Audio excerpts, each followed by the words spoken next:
자, 오늘은 성령이 주시는 도전이라는 제목으로 말씀 나누기를 원합니다. 지난주에는 베드로와 요한이 성전 미문에 앉아서 구걸하던 안진뱅이를 일으키는 장면을 볼 수 있었습니다. 그 안진뱅이는 나면서부터 걷지를 못했다고 누가가 아주 자세하게 기록하고 있어요.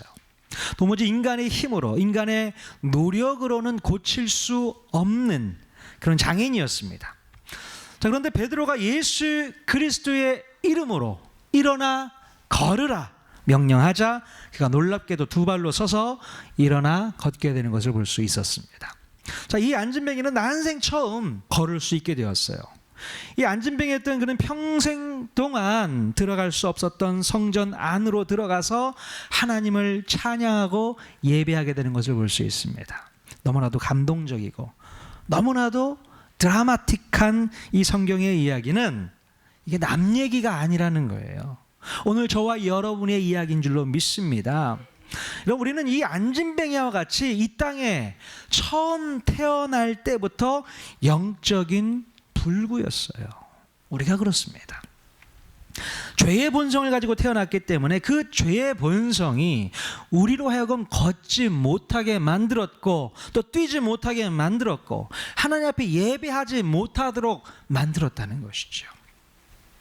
늘 죄의 본성 가운데 갇혀서 우리 마음이 슬펐고 또 아픔이 있었고 분노가 있고 상처가 있고 고통이 있었다라는 것입니다. 뭐 때문에요?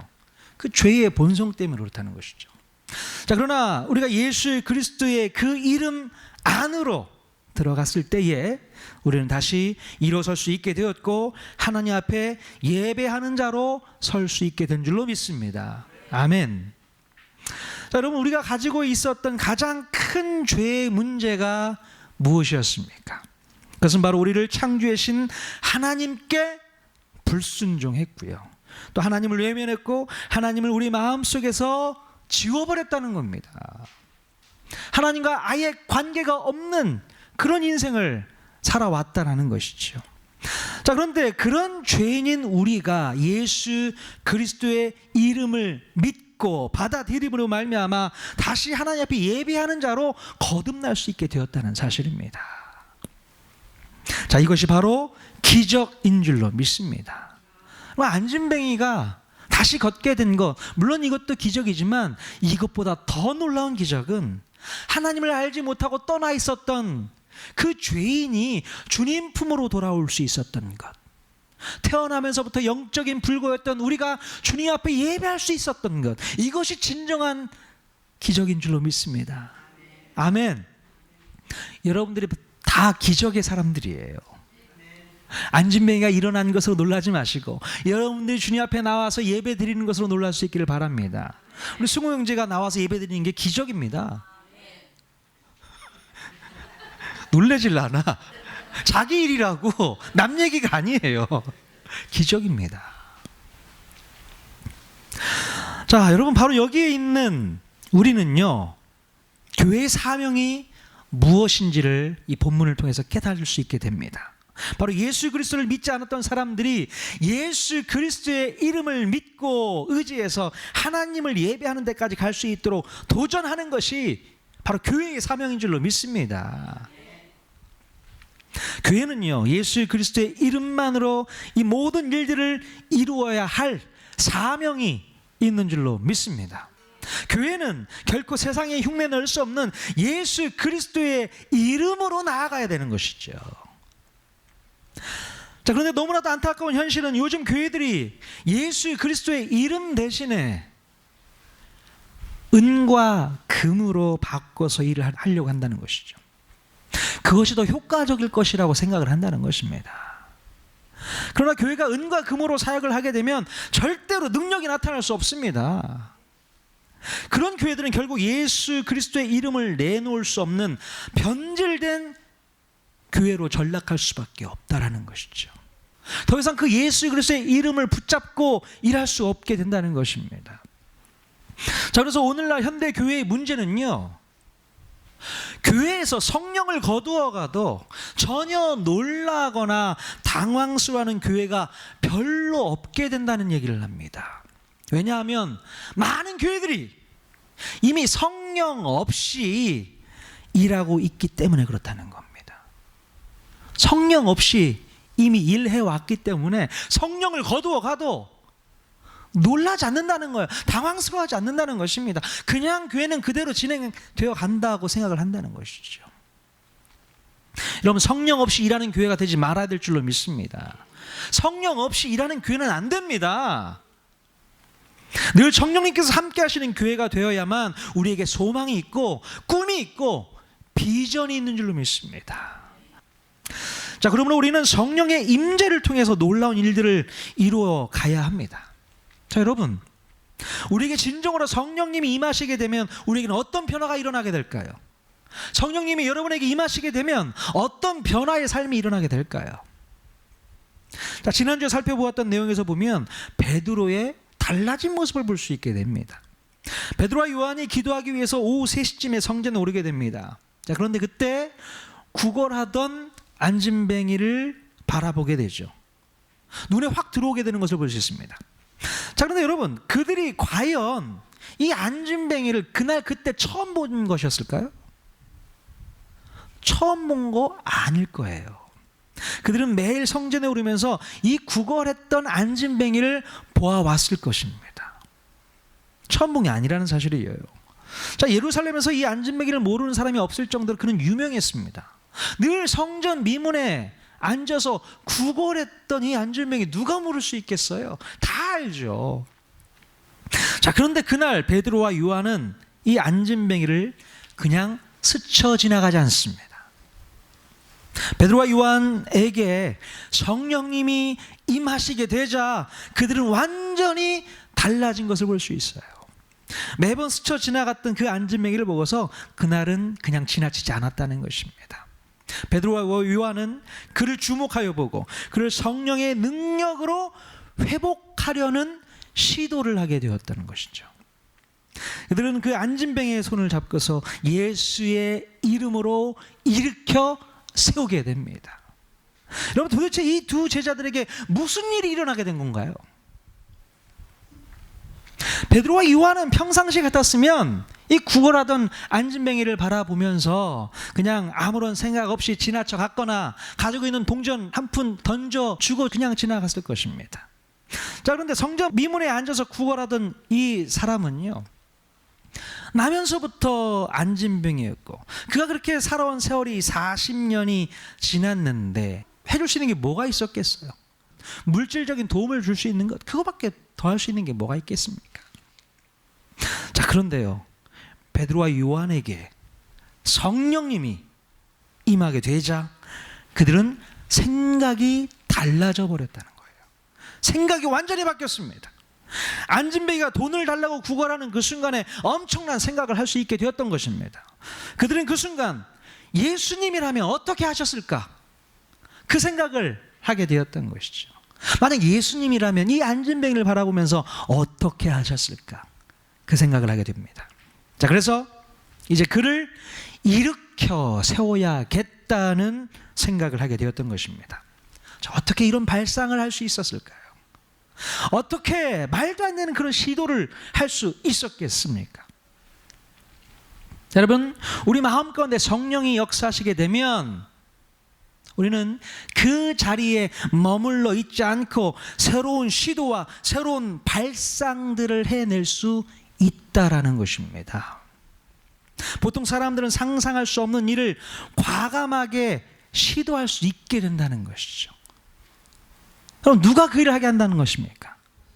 바로 성령님께서 내 안에 들어오셔서 나로 하여금 나를 통해서 그런 놀라운 일들을 하게 만드신다는 것입니다. 그럼 믿으십니까? 내가 하려고 하는 게 아니에요. 내가 뭔가 엄청난 일들을 해봐야겠다 그런 생각이 드는 게 아니고 성령님께서 그 마음을 주신다는 겁니다. 그냥 그 자리에 멈춰 서 있지 않고 뭔가 진행할 수 있는 도전을 주시고 시도할 수 있는 힘을 주시게 된다는 사실을 기억해 수 있기를 바랍니다. 자, 그래서 베드로와 요한은 그 안진뱅이에게 이런 명령을 내리게 됩니다. 자, 사도행전 3장 6절 말씀 같이 읽겠습니다. 시작. 베드로가 이르되 은과 금은 내게 없거니와 내게 있는 이것을 네게 주노니 나사렛 예수 그리스도의 이름으로 걸어라. 아멘. 일어나 걸어라. 자, 안진뱅이를 향해서 일어나라고 명령하는 사람으로 변화될 수 있었다라는 것입니다. 아멘. 어떻게 이런 말이 나올 수 있을까요? 바로 성령님이 계셨기 때문에 그런 엄청난 시도를 할 수 있었다는 것입니다. 여러분, 성령님이 그 마음 가운데 있지 않았다면요, 어떻게 그런 소리를 합니까? 일어나 걸어라 얘기했다가 안 일어나면 어떡해? 이게 무슨 창피야? 시도도 못하는 거죠. 그러나 성령님이 그 마음 가운데 강하게 역사하니까 그런 말이 저절로 나왔던 거예요. 긍휼히 여기는 마음이 그 마음 가운데 흘러 넘쳤던 것입니다. 그래서 일어나 걸으라 라고 명령할 수 있게 되었다는 것입니다. 여러분, 이 안진뱅이가 일어나 걸은 것도 놀라운 기적이지만 바로 이 베드로와 요한이 이런 말도 안 되는 시도를 할 수 있게 되었다는 것도 놀라운 기적인 줄로 믿습니다. 그들이 예전에는 이런 거 상상도 못했죠. 어떻게 그럴 수 있겠어요? 예전에 예수님의 제자들은요, 늘 예수님께서 보여주셨던 그 기적들을 경험하면서 깜짝깜짝 놀랐었을 것입니다. 아니, 예수님이 이런 기적을 행하시네? 오병이어를 가지고 5,000명, 1만 명을 먹이셨네? 와, 놀래라. 그냥 놀라는 정도에서만 머무를 수밖에 없었어요. 나도 예수님처럼 저런 기적을 일으켜 봐야겠다, 이런 생각 절대 못했습니다. 자, 베드로는요, 예전에 실제로 그런 기억이 있습니다. 자기도 예수님처럼 흉내내 봐야겠다 생각해서 바다 위를 걸었을 때 어땠습니까? 바로 바닷물에 빠져버리는 그런 일이 있었잖아요. 자, 그랬던 그가 이번에도 무모한 도전을 하게 됩니다. 자, 그런데 이번에는 그때와는 완전히 달랐습니다. 그때는 자기가 해보려고 했지만 지금은요, 자기가 하려고 하는 게 아니고 내 안에 있는 성령님께서 그 일을 하게 하셨다는 것입니다. 베드로의 마음 가운데 들어오신 성령님께서 베드로에게 그 일을 시도하게 하셨다는 사실입니다. 여러분, 이렇게 성령님이 임재하게 되면 우리로 하여금 늘 새로운 곳으로 나아가게 만들고 또 새로운 시도를 하게 만들고 새로운 도전을 하게 만든다는 것입니다. 절대로 그 자리에 머물러 있지 못하게 만든다는 거예요. 여러분, 그런 경험이 있으세요? 내 안에 성령님이 들어오시니까 내가 여기 그냥 안주하면 안 되겠구나, 이런 생각해 본 적 있으십니까? 자, 사도행전 1장 8절 말씀 같이 한번 읽어보겠습니다. 시작. 오직 성령이 너희에게 임하시면 너희가 권능을 받고 예루살렘과 온 유대와 사마리아와 땅끝까지 이르러 내 증인이 되리라. 아멘. 여러분, 성령이 임하시게 되면요, 권능을 받고 거기서 머물러 있지 않는다는 거예요. 성령이 임하게 되면 권능을 받고 이르러 나아가는 삶, 그 삶을 우리가 살 수 있게 된다는 것입니다. 예루살렘과도 부딪히게 되고 온 유대와도 부딪히게 되고 사마리아와도 부딪혀 보고 땅 끝까지 가보게 되는 그런 시도를 해볼 수 있게 된다는 것입니다. 성령님이 임하시게 되면 그것이 가능하다는 거예요. 여러분, 우리 성령님의 특징은요, 우리로 하여금 그 자리에 머물러 있지 못하도록 만든다는 것입니다.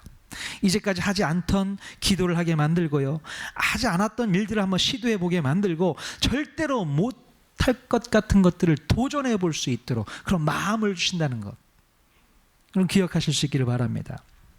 여러분, 사도행전 10장에서 보면요, 베드로의 모습을 또 보게 되는데요, 성령을 받은 베드로였지만 여전히 그의 마음가운데 보수적인 모습을 갖고 있는 모습을 볼 수 있어요. 한번 같이 찾아보겠습니다. 사도행전 10장 11절에서 15절까지인데요. 이 베드로는 지금까지 같은 민족을 상대로 해서, 그러니까 유대인들을 상대로 해서만 복음을 전했었습니다. 그런데 어느 날 하나님께서 베드로에게 환상을 보여주십니다. 무슨 환상을 보여주셨을까요? 같이 한번 읽겠습니다. 시작. 하늘이 열리며 한 그릇이 내려온 것을 보니 큰 보자기 같고 내 귀를 메어 땅에 들이웠더라. 그 안에는 땅에 있는 각종 네 발 가진 짐승과 기는 것과 공중에 나는 것들이 있더라. 또 소리가 있으되 베드로야 일어나 잡아 먹어라 하거늘 베드로가 이르되 주여 그럴 수 없나이다. 속되고 깨끗하지 아니한 것을 내가 결코 먹지 아니하겠나이다 한데 또 두 번째 소리가 있을 때 하나님께서 깨끗하게 하신 것을 네가 속되다 하지 말라 하더라. 아멘. 자, 유대인들은요 율법에 규정한 대로 부정한 음식은 먹을 수 없었습니다. 자, 그런데 오늘 하나님께서 환상을 보여주시더니 이 부정한 음식을 먹으라라고 베드로에게 명령을 하시게 됩니다. 베드로는요 주여 그럴 수 없습니다. 어떻게 이 부정한 음식을 먹을 수 있겠습니까? 저는 그렇게 못합니다. 그렇게 얘기를 했더니 하나님께서 또 뭐라고 말씀하셨어요? 네가 지금까지 생각하고 있었던 그 바운더리 안에서만 머물러 있지 말고 새로운 것을 향해 도전하라는 것이에요. 새로운 일을 시도하라는 것입니다. 그래서 고넬료라는 이방인을 만나게 됩니다. 자, 이방인을 만나서 이제 예수 그리스도의 복음을 증거하는 놀라운 시도를 하게 되는 것이죠. 자, 그래서 사도행전 10장이 매우 중요한 장입니다. 나중에 우리가 살펴보겠지만 첫 번째로 이방인들에게 복음이 들어가기 시작한 그 시기가 바로 사도행전 10장부터 이루어지게 됩니다. 자, 성령님께서 우리와 함께 하시면 거기에 머물러 있지 않습니다. 거기에 갇혀 있지 않습니다. 거기에 묶여 있지 않습니다. 새로운 일을 시작하게 만드신다는 것이죠. 더 나아가라는 거예요. 여기가 한계가 아니라는 겁니다. 여러분 40년 동안 안진뱅이로 살았던 이 사람, 그의 인생은 어땠을까요? 어쩌면 그가 어렸을 때는요 그의 부모가 그를 걷게 하려고 무진장의 애를 썼을 것 같아요. 얼마나 속상했겠습니까? 애가 걸어야 되는데 걷질 않아. 돌이 지나는데 걷질 않아. 얼마나 속상할까요? 얼마나 노력을 많이 했겠어요? 자기 스스로도 얼마나 노력을 했겠습니까? 나도 일어서고 싶어. 나도 일어설 거야. 노력을 많이 했을 것 같아요. 안간힘을 썼을 것입니다. 자, 그런데 시간이 흘러도 도무지 이 다리에 힘이 생기질 않고 더 이상 두 발로 일어설 수 없는 그런 현실을 직면하게 되었을 것입니다. 그래서 어느 순간부터는 일어나 볼 생각조차도 하지 않는 모습이 되어버렸다는 것이죠. 그리고 그의 인생은 더 이상 꿈을 꿀 수 없는 그런 무능력한 존재가 되어버렸다는 것입니다. 자, 그런데 여러분, 이제 그가 예수 그리스도의 이름 안으로 들어왔을 때 어떤 일이 일어났습니까? 바로 성령님께서 그의 마음을 고치셨고 치료하셨고 회복해 주셨다는 거예요. 지금까지 평생을 불구의 몸으로 얼마나 힘들고 어렵게 살았습니까? 자, 그런데 성령님께서 그의 인생에 들어오시면서 그는 새로운 꿈을 꿀 수 있게 되었다는 것입니다. 이제 처음으로 걸을 수 있었던 그의 인생이 되었기 때문에 접었던 꿈을 다시 펼쳐날 수 있게 되었다는 거예요.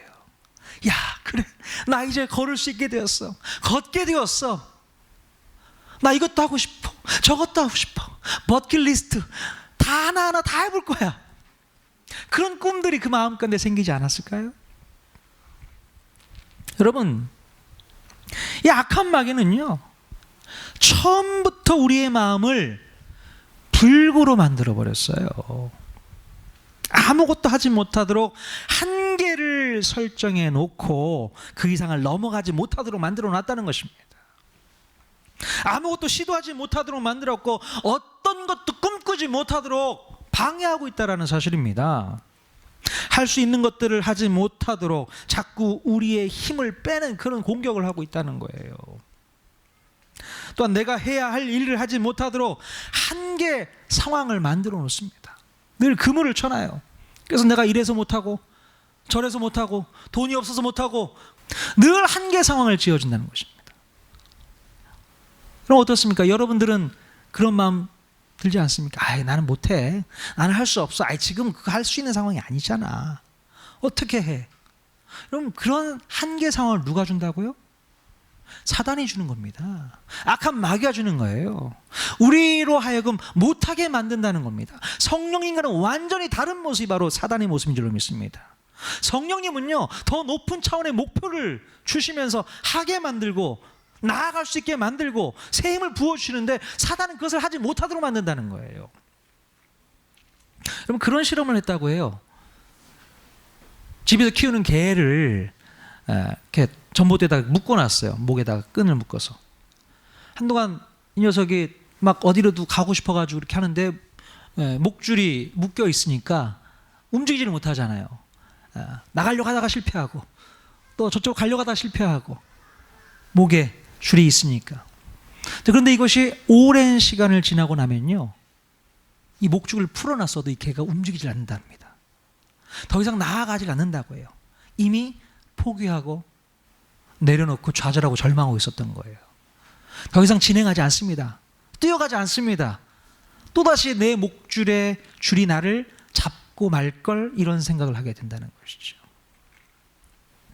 여러분, 구약의 히브리 민족들, 사단이 그들을 얼마나 붙잡고 있는 줄 아십니까? 모세를 통해서 그들을 이끌어서 구원해 내려는 하나님의 계획이 분명히 있었음에도 불구하고 바로 왕이요, 그들의 목줄을 딱 잡고 있는 거예요.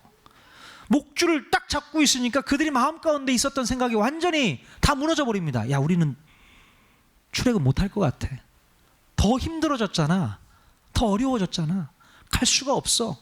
한계 상황이 딱 와버리니까 거기서 멈춰버리게 됩니다.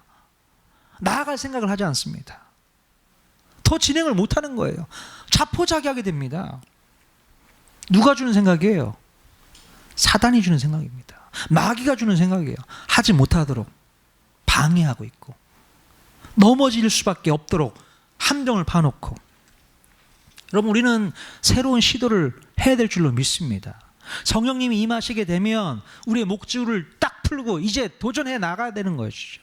더 이상 묶여 있다고 생각하지 마시고, 이제 나는 자유해졌어, 도전할 거야, 나아갈 거야, 그런 마음으로 나아갈 수 있기를 바랍니다.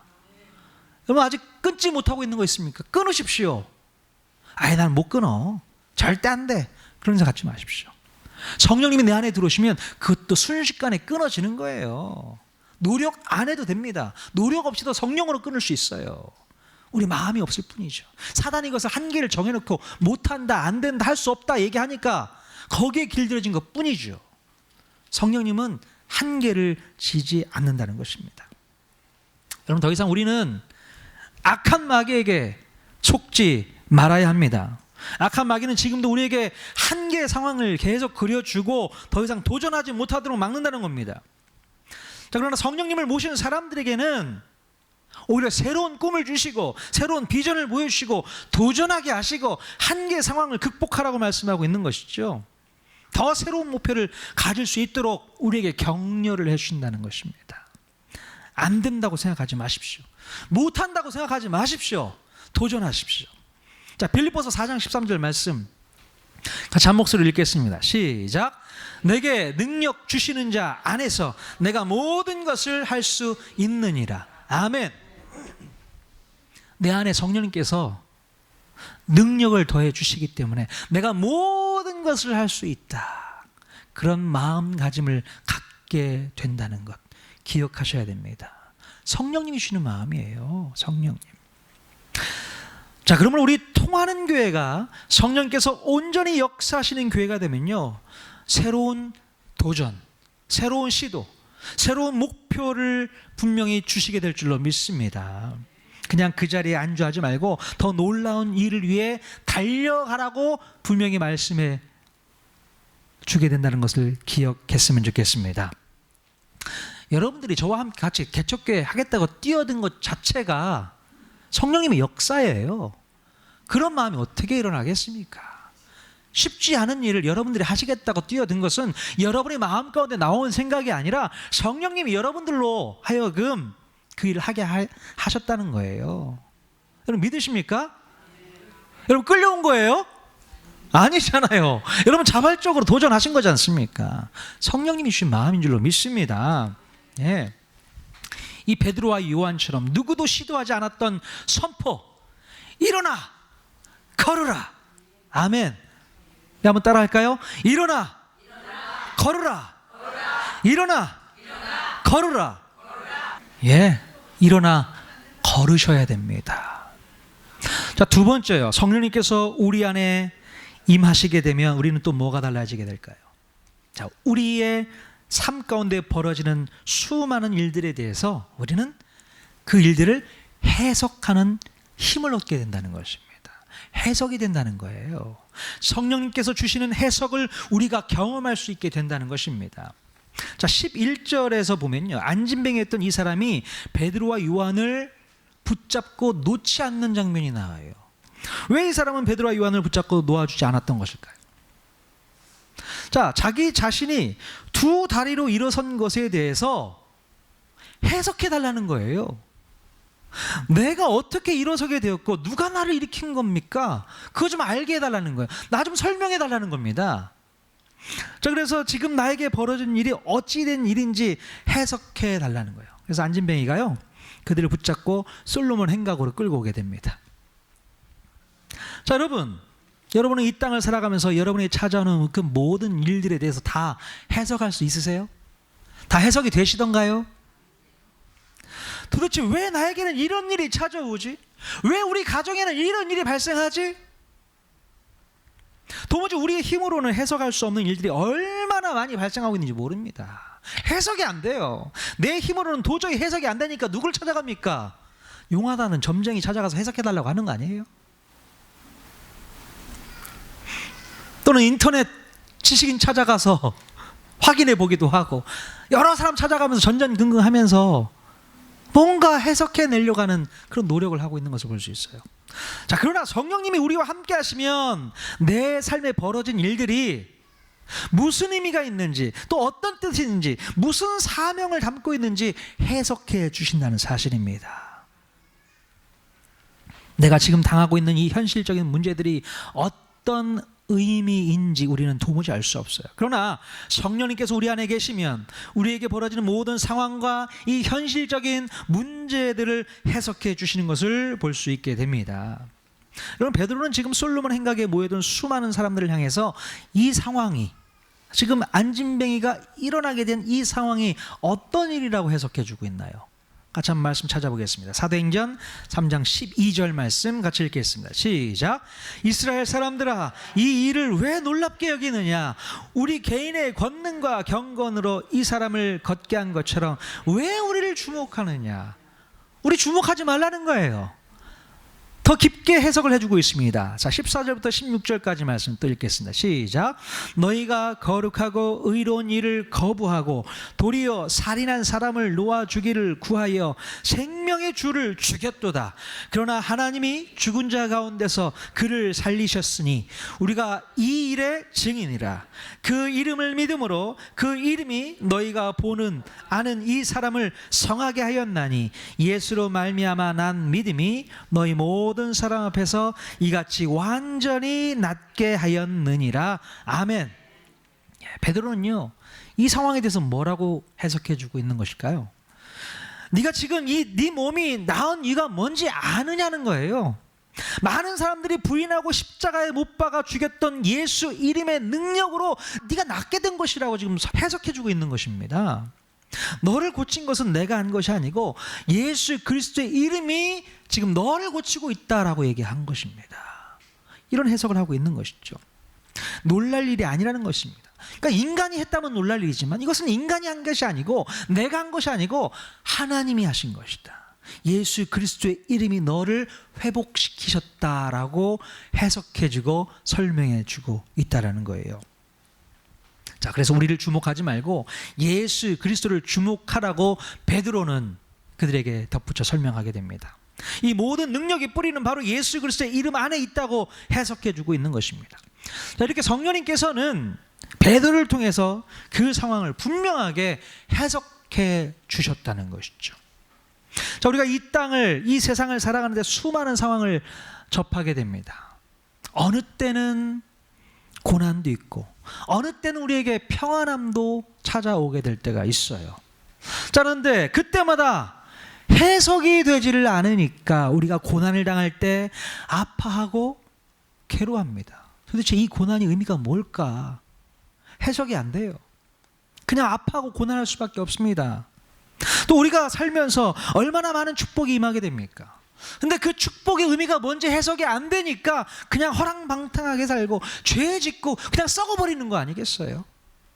해석이 안 되니까 그렇습니다. 도대체 왜 이런 일들을 우리가 경험하게 됩니까? 정확한 해석이 없었기 때문에 그래요. 우리에게 고난이 닥쳐도, 우리에게 축복이 임하여도 해석이 없으면 우리는 그것을 감당해낼 수가 없습니다.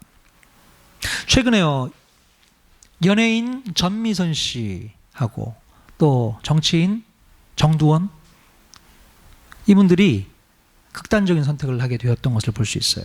사는 게 많이 힘들었던 것 같습니다. 최근에 그분들의 근황에 어떤 일이 있었는지는 알지 못하지만 한 가지 알 수 있었던 것은 그분들은 자기에게 다가온 상황과 환경들에 대해서 해석해낼 수가 없었던 것 같아요. 이게 도대체 왜 나에게 이런 문제가 생기는 걸까? 해석이 안 됐던 것 같습니다. 도대체 왜 나에게 이렇게 힘들고 어려운 문제만 찾아오게 되는 걸까? 그게 나를 힘들게 하고 나를 고통스럽게 하고 나를 괴롭게 하니까 어쩔 수 없는 극단적인 선택을 하게 되지 않았나 싶습니다. 그럼 우리가 잘 아는 사도 바울에게도요, 견디기 힘든 그런 상황이 있었습니다. 어떤 상황이 있었어요? 그에게도 육체의 가시가 있었습니다. 그래서 하나님께 고쳐달라고 얼마나 간절히 기도를 했습니까? 자, 그러나 하나님께서는 바울의 문제를 해결해 주시지 않고 그 문제를 해석해 주셨습니다. 해결이 아니고 해석이라고요. 자, 고린도서 12장 9절에 뭐라고 해석해 주시나 한번 같이 읽겠습니다. 시작. 나에게 이르기를 내 은혜가 네게 족하도다. 이는 내 능력이 약한 데서 온전하여 짐이라 하신지라. 그러므로 도리어 크게 기뻐함으로 나의 여러 약한 것들에 대하여 자랑하리니 이는 그리스도의 능력이 내게 머물게 하려 함이라. 아멘. 주님, 저 좀 고쳐주십시오. 저 좀 낫게 해주십시오. 제가 이 육체의 가시 때문에 너무나도 힘듭니다. 주의 복음을 증거하는데 방해가 됩니다. 그렇게 하나님께 기도를 합니다. 사도 바울이. 하나님께서 뭐라고 얘기하신다고요? 내가 너로 하여금 자고하지 않게 하기 위해서 너에게 육체의 가시를 준 거야. 이것이 너에게 큰 은혜로 적용돼야 돼. 약한 곳에서 온전해질 수 있어.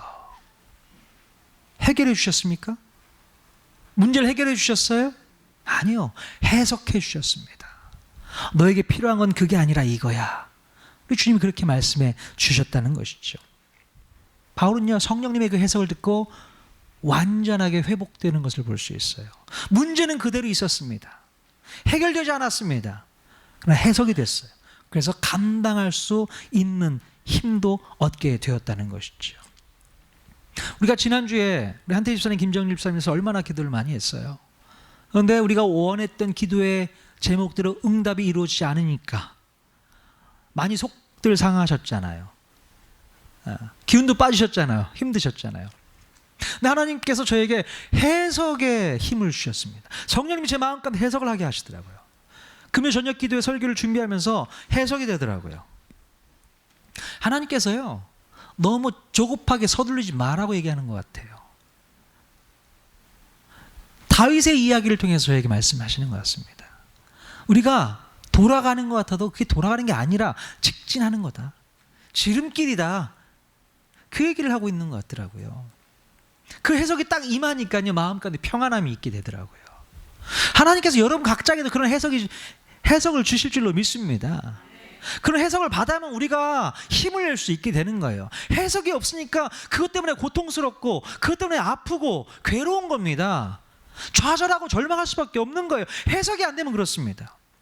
우리 안에 성령님께서 그 모든 문제들을 해석해내 주실 줄로 믿습니다. 자, 여러분 마지막으로요, 성령님께서 우리 안에 임하시게 되면 우리는 또 뭐가 달라지게 될까? 성령님께서는 우리로 하여금 예수 그리스도의 이름을 사용할 수 있게 만들어 주신다는 것입니다. 아멘. 자, 여러분, 예수 그리스도의 이름에는 놀라운 능력이 있습니다.